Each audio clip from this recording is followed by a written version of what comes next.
Au bord du lac, Jésus ressuscité dit à Simon-Pierre, Simon, fils de Jean, m'aimes-tu plus que ceci? Il lui répond, Oui, Seigneur, je t'aime, tu le sais. Jésus lui dit, Sois le berger de mes agneaux. Il lui dit une deuxième fois, Simon, fils de Jean, m'aimes-tu? Il lui répond, Oui, Seigneur, je t'aime, tu le sais.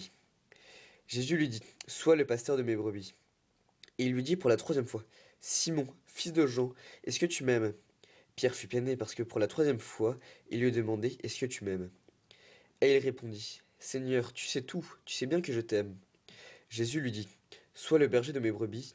Amen, amen, je te l'ai dit, quand tu étais jeune, tu mettais ta ceinture toi-même pour aller là où tu voulais. Quand tu seras vieux, tu étendras les mains, et c'est un autre qui te mettra ta ceinture, pour t'emmener là où tu ne voudrais pas aller. Jésus dit cela pour signifier par quel genre de mort Pierre rendrait gloire à Dieu. Puis il lui dit encore, Suis-moi. Il y a un peu plus de 2 mois, cet évangile, nous l'avons entendu, ou on nous l'a commenté lors de l'appel du nouveau pape François à être le 265e successeur de Pierre.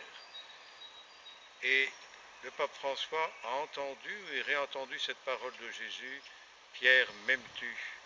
Et nous savons la réponse joyeuse du nouveau pape, responsable de l'unité de la communion dans toute l'Église.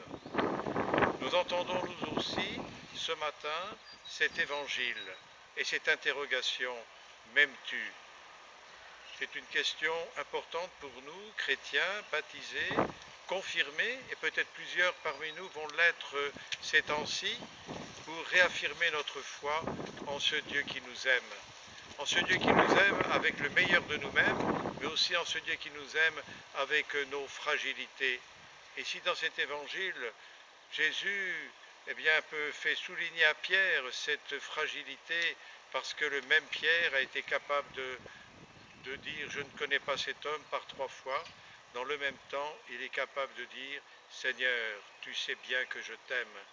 Et Jésus va le confirmer dans sa responsabilité, soit le berger de mes brebis, puisque Pierre deviendra le premier pape et il ira jusqu'au bout de l'amour, puisqu'il acceptera, à cause de Jésus, à cause de l'Évangile, de mourir martyr, comme quelque temps après l'apôtre Paul. Nous ne sommes pas appelés aux martyrs, peut-être à la manière de Pierre, mais nous sommes appelés, vous comme moi, vous jeunes, nous comme adultes aussi, à témoigner de notre foi en ce Dieu qui nous aime et qui nous aime à travers aussi nos fragilités, nos faiblesses. Mais nous savons que le Seigneur est capable de nous relever et c'est pour cela que nous demandons pardon au Seigneur pour qu'il nous aide à grandir. Voilà, cet évangile, nous aurons l'occasion de le mettre en pratique déjà dans notre quotidien, mais aussi pour avoir le courage de témoigner du Christ là au milieu de nos amis. Et je sais bien que ce n'est pas facile pour vous au quotidien. C'est pour cela que nous avons besoin d'aller nous mettre à l'écoute de l'Évangile pour mieux vivre avec le Seigneur et pour mieux vivre en chrétien au milieu de ceux que nous rejoignons à l'école, au collège, au lycée et bien sûr dans nos patrouilles et dans nos unités. Au nom du Père et du Fils et du Saint-Esprit. Amen. Nous allons prendre le cantique de Zacharie, la prière du matin pour beaucoup de religieux et religieuses, ainsi que les chrétiens. Et toi, petit enfant, tu seras appelé prophète du Très-Haut.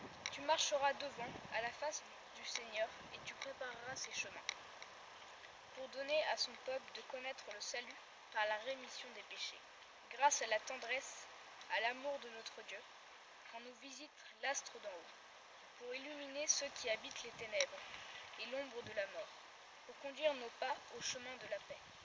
Gloire au Père, au Fils et au Saint-Esprit, pour les siècles des siècles. Amen. Bonne journée.